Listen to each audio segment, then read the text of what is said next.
how to dance to dubstep tutorial. My name is Adrian. I'm going to be your teacher for this tutorial, and we're going to be breaking down everything you need to know about learning how to dance to dubstep. Before we get started, I want to ask you a question and then answer it myself. Here's the question.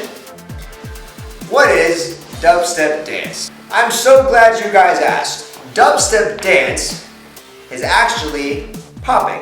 Dubstep dance, in essence, is an incorrect way of saying popping.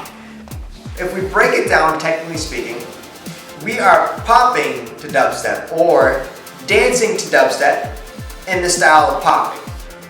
Everything you see and what we see on YouTube often that is labeled as dubstep dance is really popping moves. Except dubstep has been this phenomenal type of music that has kind of really, I think, made the dance style popping more aware to the youth. And I don't know how it happened, but somehow it got mislabeled into being called dubstep dance, as if it's a new style. But I'll just leave one more example, is if someone's tap dancing and they dance to like a new style of electronic music that comes out and then tap dance into it, you wouldn't say, oh, he's dubstep dancing. No, you would say he's tapping to dubstep. So there's the clarification. Now we know what we're going to be learning today. Let's break down what you often see when people dance to dubstep. In this tutorial, we're going to be breaking down the common themes you see across people that dance to dubstep. Dubstep music is often 140 beats per minute. It includes some common sections such as a build-up, a kick and a snare, a drop, a beat down, and other sorts of noises and mechanical and robotic movements. And I love the style of music. In fact, I feel like it's perfect for robotic styles of popping, which I think why it's blended so well together.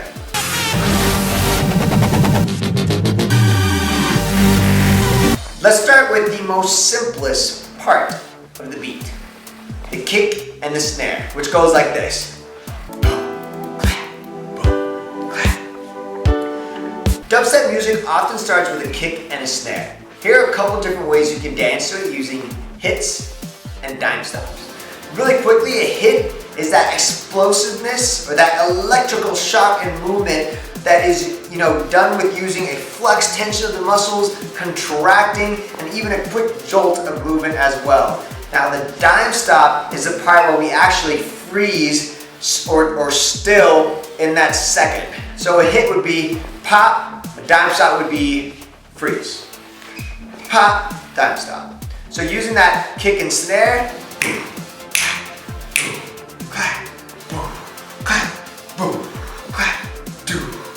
so what I'm doing here is I'm hitting, dime stop. On the bass, I'm going hit. On the snare, I'm doing dime stop. So I'm just gonna pick 4 corners here. I'm gonna go facing towards the right. My arms are gonna be doing the switching pattern.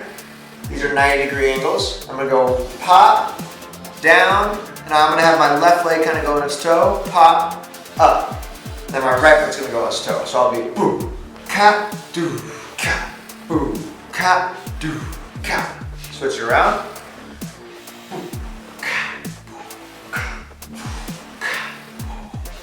Now that you have the template and the details of what to do, you have the freedom to move however you want.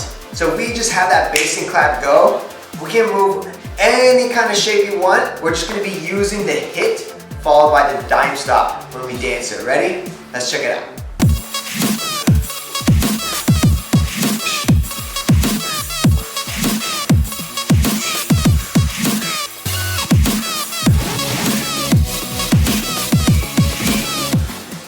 I think you guys get the picture.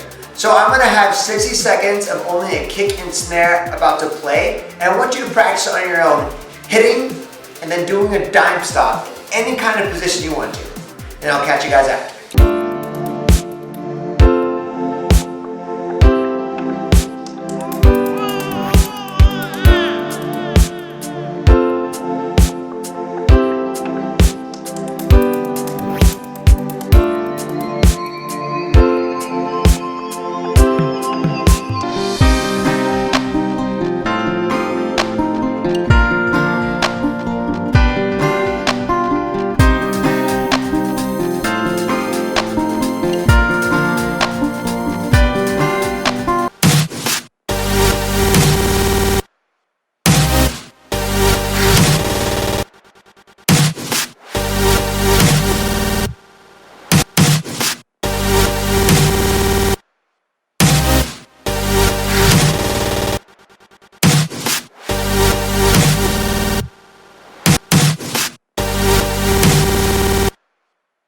Good job, guys. Now if we want to add some more details into the kick and snare, we can add a wobble effect. So after doing a hit into my dime stop, instead of just freezing, I'm actually going to be wobbling my body.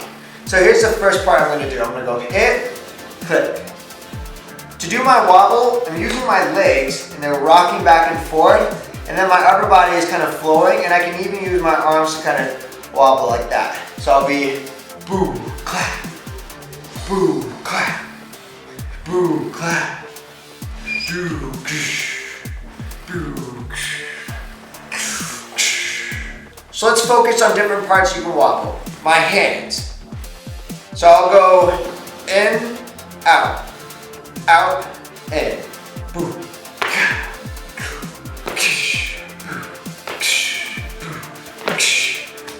My body. Boom.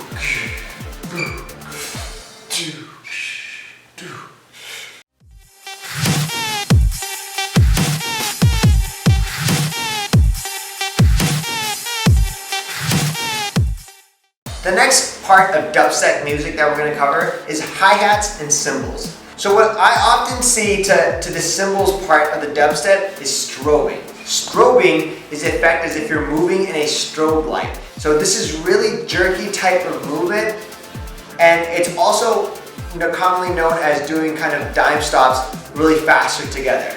So we're going to give you a couple different ideas to start you off with doing strobing to those snare claps. The first one I want you to do is actually using your shirt. Your shirt's really cool for doing strobe effects because it will crinkle when you move it. So I'm going to take my arms like this, and I'm going to bring them down and up just like that, except using that beat of the cymbal, that's how I'm going to kind of move, making sure I move very mechanically to that sound. And I'll go, my fingers will kind of be clawed and kind of also moving around, almost like as a closing, open and in to that beat. The shirt adds a really cool effect when you move because you're going to be moving it every time and it'll jolt with you. Once you got this down, you can start kind of sinking down to a lower level, and we'll kind of be moving downwards like that as we go. Ready? So be 5, 6, 7, 8. I can even incorporate my neck.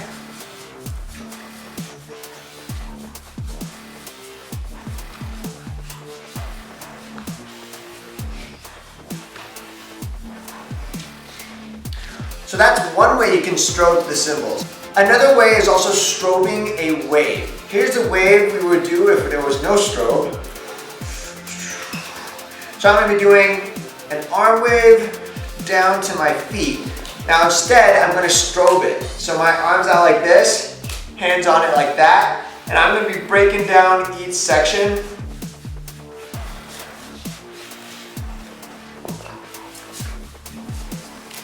As I go. So if we're breaking this down, if I was not using my strobe arm, I'm going to be breaking down each body part of my arm. So if I was to take away my tracing arm, it would really look like this with just the arm. It would be tick, tick, tick, tick, tick, tick, tick, tick, tick, tick, tick, tick. So let's practice just that with the strobe. Ready?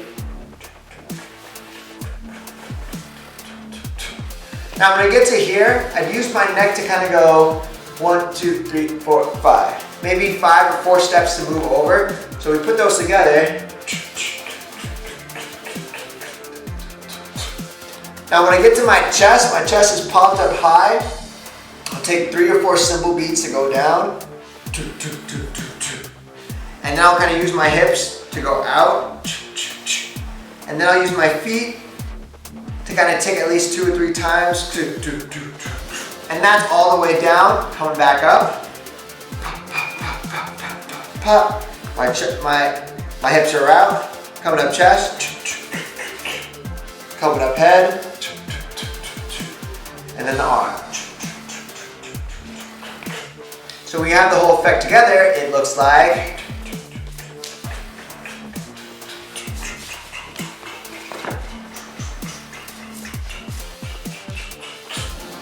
So why don't you practice your own way of using strobing into your freestyle? I've broken down just the strobing part of a song that you should move to with the cymbals. So it's going to be played for 60 seconds and I'll see you after.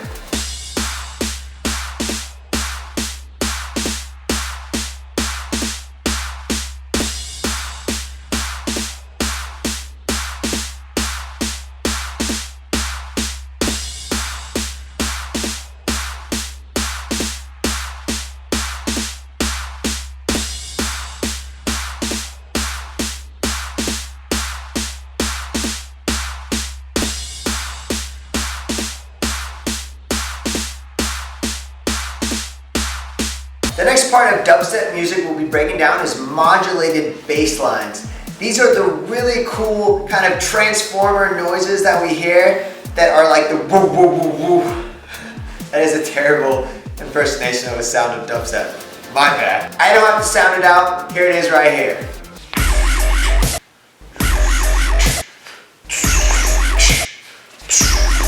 What these bass notes allows for a really cool opportunity to kind of beat manipulate it, whether you're doing a wave or kind of a jerkiness to the noise. So let's first try doing kind of a choppy wave to that sound.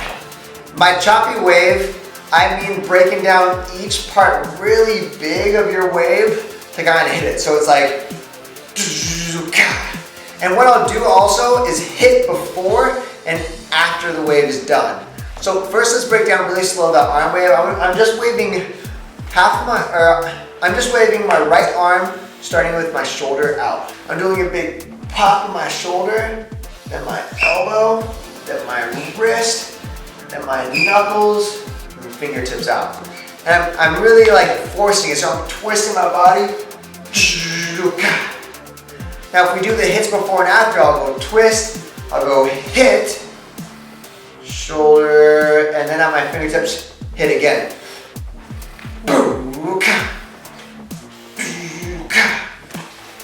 Left arm. Now the hits at the end and the beginning created so much better effect than if you were to just do this. So those hits are really nice detail. That hit on the end is just icing on the cake to make you look exactly like a super intense robot dancing directly to the beat of that. You can also do kind of a really choppy strobe and dime stop. And for this technique, I'll use my lower back muscles to kind of really shoot up in a jerky motion when that bass hits. I'm also using my legs to kind of help bounce. And so really slow would be like this. It would be pop, pop, pop, pop, pop, pop, pop. And this is one of those moves that you gotta practice it until it becomes natural for you. And you might actually even feel some lower back soreness the next day because you're really shooting that super jerky and letting your head kind of be loose, and your legs are also kind of pressuring your back to kind of shoot up quickly too. So those are two different ways that you can move to those modulated bass lines. So why don't you take a minute and a half, and I'll have the sounds of a modulated bass line samples play, and practice doing arm waves and also that jerkiness to move to them as well.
The next part of dubstep music we're breaking down is the build-up. The build-up is that mathematical pattern of music that you can really use ticking to hit the best, followed by a nice solid vibration if the song allows you to do it. You know what I'm talking about, it's those.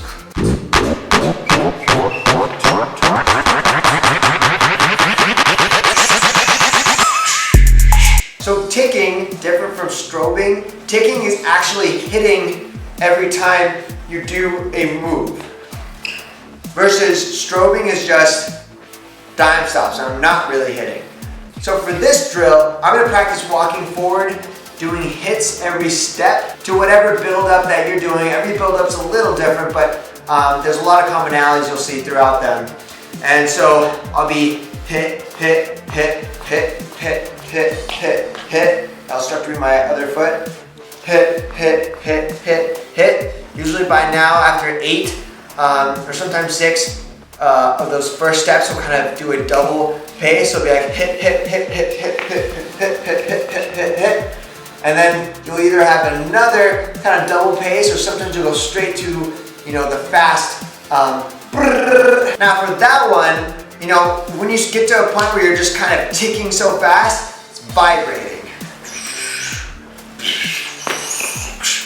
Now, to do vibrating, all with the legs, and then your chest, and then having kind of a looseness to your neck and everything else. But your legs are kind of like a powerhouse to getting the vibrates out.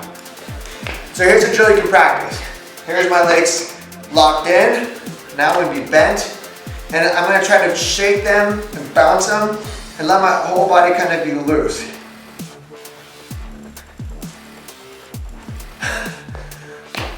This one's always a funny one for me. Sometimes if you let your jaw, you can even kind of chatter that together. If this is not helping you and you're totally lost, you need to go outside in the cold and stay there long enough until your body starts to do it naturally. Then you'll be like, oh, that's how you do it. So enough with the silly talk. Let's try to put this in a dance. Let's say I'm going to have my arms out, and then I'm going to vibrate and then bring them in. This way it would allow me to vibrate using my arms as well. So we got our legs, we're bent low, and I'm going to start with my arms out, and I'm going to start shaking and then have my arms flow in as well. And to do it full out, you want to have your fingers and your arms vibrating too. So once you practice just twitching and really my body's really flexed, I'm bringing that in. Combined with the legs, looks like this. You can vibrate out and in as kind of a drill. This one's a tiring one. I have about 1.5 minutes of some different variations of build-ups with that vibrating opportunity. So once you practice that, and I'll catch you after.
Now we get to the most epic part of dubstep music, the drop.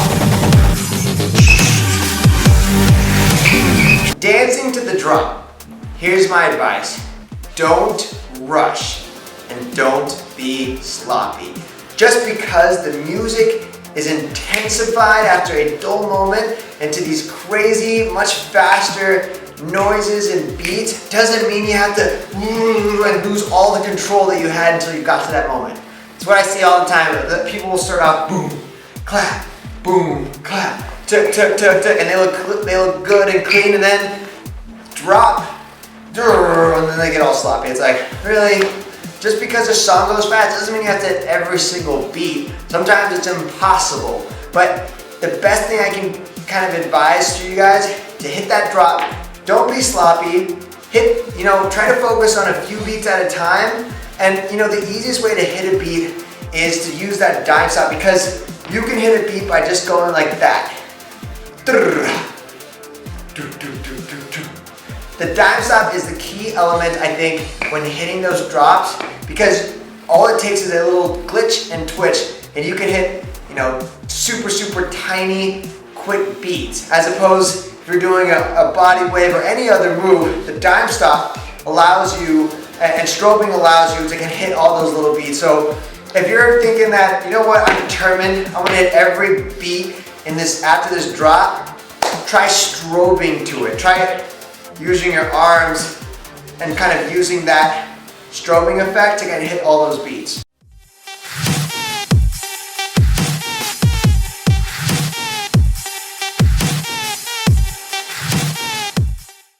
After the first drop is typically a part we like to call the beat down. This is a really cool opportunity of the dance, of typical dubstep songs, where you can do some slow motion and some warps. So some slow motion drills are kind of using it to walk forward. So to emphasize that, I'm gonna use every inch of my feet and then kind of exaggerate how low and how high I go when I walk. I'm kind of doing what we call in gliding like floats. And I'm not really focusing on my arms, just focusing on my lower body. So I'm walking out, and I'm trying to focus as really detailed as I can and moving in slow motion. Make sure my body parts are in line. Obviously, if I'm moving slow with my legs, I don't want my arms to be going at this fast rate. You want to make sure everything is even. Another way you can move in slow motion is kind of sliding. So if I'm down like this, I can kind of just twist on my heels as a way to do slow motion. Or you can even do like a warp, like if you're gonna move fast and then go into slow. Those contrasting movements are really cool for doing slow motion movements. For example, if I'm just gonna walk and then I'll get to a point where I'll do a slow motion, what I did right before then is I walked and then I took this foot to go fast and then I went slow motion. Versus if I just walk like this and then I go in slow motion, it's still gonna be cool, but that contrast of that quickness right before you go to that slow-mo, really what makes it. The key element here is contrast. That jolt movement is called warping. So practice warping. I'm gonna squat down like this, and I'm gonna use my right arm to guide, and I'm gonna shoot to the lower left. So I'll go, I'll shoot to the upper right. I'll shoot to the upper left.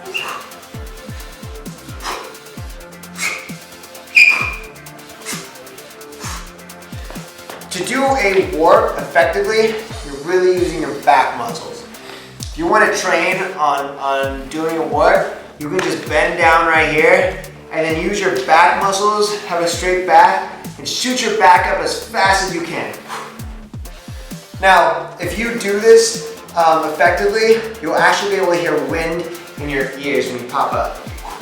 That's how you know you're moving fast enough. So you moving at that same velocity, moving forward. So if I'm gonna shoot out like this, I gotta use my back to kind of jerk forward to do the wave. I want you to try walking, and then right before you get to your super slow-mo, practice that warp into it to cause a really cool contrast effect. Ready?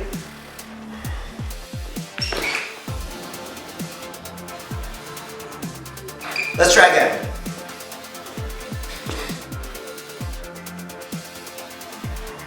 So I'm gonna let a minute and a half of a beatdown section play for you guys. Practice different movements walking, turning, twisting, and then do one of those quick warps into slow motion. And you don't have to do one, you can do slow motion warp, and then warp again, or you can go back into moving regularly, and then go back into it. Your mind, your dance is an open canvas. Paint as you will. All right, we'll catch you after.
About different common things we see when dancing to dubstep music. Now this tutorial was geared for you dancers that already know how to do the dance style popping. If you watch the tutorial and were like, well, I don't really know how to do some of those things, then what you need to do is check out either my beginner, intermediate, or advanced tutorial. That's where we really break down to the nitty-gritty details of how to do a wave, how to do hits, how to do cool illusions, how to do glides. Those are tutorials that you really want to check out. If you're unsure which one is best for you, all you have to do is hit me up. I'm on Twitter, Facebook, YouTube, of course, and I'll let you know where you're at. Remember that when you dance to dubstep, everything will enter. It doesn't mean these are the only rules to it. I mean, the sky's the limit. I just picked out what I thought were the most important elements to being effective at dancing to dubstep. Before I let you guys go, I really want to say one thing. To develop as a dancer, to learn new styles and to grow, one of the best recommendations I have is to listen to new music and to dance to different types of music. I'm talking about country, jazz, classical. I mean, sometimes, we get stuck dancing the same type of music because we like it. I like dancing dubstep. I like dancing to funk as well. But when you dance the funk, it's a really funky style that you usually dance to interpret it. Versus, dubstep, which is more like mechanical, where I'm not really gonna do funk moves. What I'm trying to say is that every type of music causes you to dance differently because you're trying to interpret it. So really, you like dancing to dubstep, that's why I got this tutorial. I want to encourage you to dance and find other styles. Try dancing to new music anytime you get a chance to practice, because that's going to be the best way you're going to grow as a dancer. I hope you guys learned a lot. I hope you guys practice, and I hope you guys reach out to me and show me a video of you dancing to dubstep using some of the concepts so I can give you some feedback as well. It's been fun, guys. Feel free to reach out to me on any of the social platforms below. I hope you enjoyed. Love to hear your feedback as well. This is El Tiro, out.